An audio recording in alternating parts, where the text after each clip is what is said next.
The 12 News I-Team helping to answer some of your questions about the controversial sentence for former 6th grade teacher Brittany Zamora. Zamora will spend the next 20 years behind bars after pleading guilty to sexual misconduct with a student. The I-Team's Bianca Bono is here to talk about how that sentence stacks up. Bianca? Guys, we've learned there's a number of factors that play a role when it comes to sentencing a school employee found guilty of a sex crime with a child. So after Zamora was sentenced, we analyzed dozens of other similar cases involving women and men to find out if there's equal justice.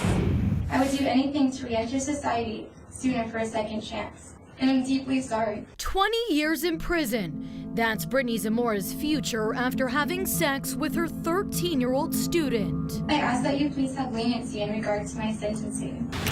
20 years, a sentence sparking controversy and raising questions. I do feel like that was a little bit more harsh than some of even the male teachers that we're seeing. 12 News teaming up with Whalin, a certified criminal law specialist at Cantor, to see how Zamora's sentence stacks up. The I-Team analyzing 18 cases, each one involving sexual misconduct at the hands of a school employee in Arizona. 3 of the perpetrators, women. The rest, men. Each case different and disturbing. And it all comes back to what are the factors? Factors like the charges in the case and the age of the victim.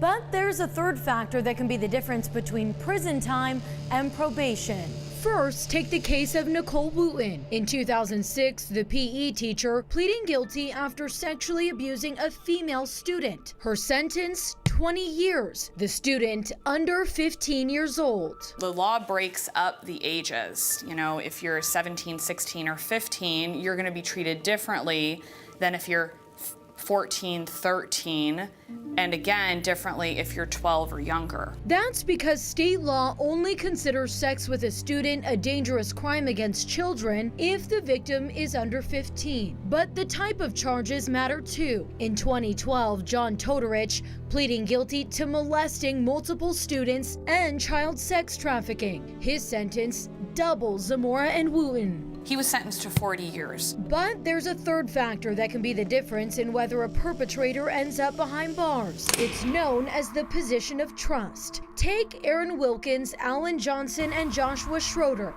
all guilty of sexual conduct with a minor 15 years or older, but only one, Johnson, getting prison time. Whalin gives a possible explanation. There's what's called a position of trust, and if a position of trust exists, so it's either the victim's teacher, it's the victim's coach, the potential penalties are much harsher. Johnson, his victim's English teacher. Brittany Zamora, her victim's 6th grade teacher. Secret is out. The world knows you are a child molester. At Zamora's sentencing, one mother speaking out. You are forever labeled a child molester, and everyone hates a child molester. Saying no sentence can change what happened to their children. Brittany Zamora, you hurt my family. Your heart is ugly and you disgust me. And all of the cases we examined have their differences. Some school employees were not found to have had sex with a student, but instead were found guilty of luring or soliciting. For more information on our analysis, you can go to our website at 12news.com. Bianca Bono, 12 News. You can watch a special 12 News digital series, A Predator in the Classroom, on the 12 News app and also on our YouTube channel. If you don't have the app, you can download it right now for free on your Android or Apple device.